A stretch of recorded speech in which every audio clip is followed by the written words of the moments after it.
If you want what we have to offer and are willing to make the effort to get it, then you are ready to take certain steps. These are the principles that made our recovery possible. One, we admitted we are powerless over our addiction and that our lives had become unmanageable. Two, we came to believe that a power greater than ourselves could restore us to sanity. Three, we made a decision to turn our will and our lives over to the care of God as we understood Him. Four, we made a searching and fearless moral inventory of ourselves. Five, we admitted to God, ourselves, and to another human being the exact nature of our wrongs. Six, we were entirely ready to have God remove all these defects of character. Seven, we humbly asked Him to remove our shortcomings. We made a list of all persons we had harmed and became willing to make amends to them all. Nine, we made direct amends to such people wherever possible, except when to do so would injure them or others. 10, we continued to take personal inventory and when we were wrong, promptly admitted it. 11, we sought through prayer and meditation to improve our conscious contact with God as we understood Him, praying only for knowledge of His will for us and the power to carry that out. And 12, having had a spiritual awakening as a result of these steps, we tried to carry this message to addicts and to practice these principles in all of our affairs. So those are basically the 12 steps from NA and also from AA. So the Alcoholics Anonymous book got the 12 steps and the 12 traditions in them. This is the NA or Narcotics Anonymous text, big book or blue book. And this basically, what NA and AA do is they take the 12 steps and you incorporate those in your life once you've worked them with somebody who's been sober for a period of time, sober or clean for a period of time. You work those 12 steps and then you get yourself a sponsee or somebody is in need of recovery or they want to, they want to get sober because their lives have become unmanageable. You take them through the 12-step process. And as you do that, it reminds you of your story, which helps you stay clean or sober, depending on, either program that you're in, So for Alcoholics Anonymous, Narcotics Anonymous, they both share the same 12 steps. Now, some addicts think that they can just go out and go to AA specifically and Alcoholics Anonymous alone. And that simply isn't true.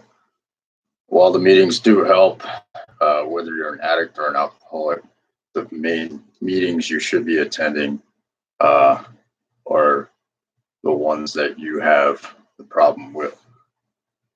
Also in Alcoholics Anonymous, I have the 12 Steps and 12 Traditions book in addition to the AA Big Book. In Narcotics Anonymous, they do have the Self-Working book. It's a green and gold book. They have meetings online. You can look at Narcotics Anonymous meetings online. There are even apps you can download on your phone. There are even apps that you can download the entire AA book on your phone and read at your leisure. Or if it's a big book group, which means everybody or every other person in the room should have a book to read out of, taking turns in a circle. You can pull out your tablet or your phone and read from that. Also, there's narcoticsanonymous.org or na.org. There's all kinds of things online, free literature and things of that sort. if you can't afford your own. I know they push to sell these things at the meetings. However, pretty much get away with getting this literature for free online. I was lucky enough to go to a meeting and somebody gave me a book at no cost. So you might get lucky with that. So if there's anybody out there struggling and trying to stay clean and sober, you don't have the literature to do so. It's all online. There's public libraries where you can hop on there and for $1 or $2 have enough money to possibly print some of these out. Or, I don't know. Just reach out for help, basically, and help is always there. But first and foremost, you're going to have to want to help yourself. And when you're willing to show others that you're willing to help yourself, others will be more accepting and they will want to reach out to help you succeed, because your success, essentially in a very real way, keeps them alive and sober and sane-minded. So that's about it. If you have any urges to use, I would encourage you to use the call list that they hand out in the meetings, the names and the numbers, before you go back out and relapse, whether it be drink or drug, because you never really plan for horrible outcomes to occur, but they do. And I know firsthand that you don't have to experience that. Like they say in the meetings, as you practice these principles in the affairs, you might have listened to them 100 times over, but unless you actually apply them into your life today, they're not going to mean a whole lot to you, and they're really not going to resonate unless you work the program. You owe it to yourself. You owe it to the people who care about you around you. So hopefully whoever's watching this, whoever has this problem, this disease as they call it, take advantage of the program right now. For the most part, it's the biggest thing out there. It's one of the biggest things that works.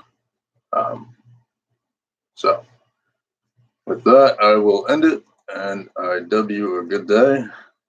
And that's about it. Do you have anything to add, Tippemeister?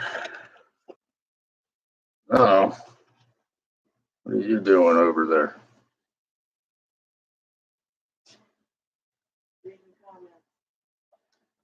Just reading comments. Yeah. Anyway, guys, I just want you to imagine something for a minute. Imagine now that you called a sponsor because you had the urges and he didn't answer. Just imagine you called maybe 3 other people and they didn't answer. Your sick mind took you to a place where you really knew you shouldn't be. And you went out and you bought some shit, bought some smack. You took it and got behind the wheel of a vehicle, and there was a bystander and you hit them. They were in critical condition, or even worse. There was a fatality and they died. You had no intention of causing that much harm. Maybe you didn't care about causing harm to yourself. Maybe you didn't care enough to think about the harm that you were causing other people around you, even in friendships and relationships. But that's how selfish this stuff can make you. So just think about scenarios like that. My experience was similar. but not exactly the same. I was just making up that scenario because it's a very true and real scenario for some people out there. You don't want to be in that position. Talk about resentments, talk about guilt and shame, talking about ruining other people's lives. I mean, you put that shit in you, you really Russian roulette. You really never know what you're gonna get out of it. So you owe it to yourself and society to get your shit together. All right, guys. All I'm gonna say about that. Reach out to the web. If you want to educate yourself on anything, not even relating to recovery, just anything. The web, the internet, man. Everything's out there. The sources don't seem to be too convincing. Cross-examine it with other sources. You get 4 out of 5 more more likely than not. It's a pretty accurate source. So educate yourself, be smart, think things through, and don't let the ego take you over. Because when that happens, you never know where you might end up. All right, guys, take care.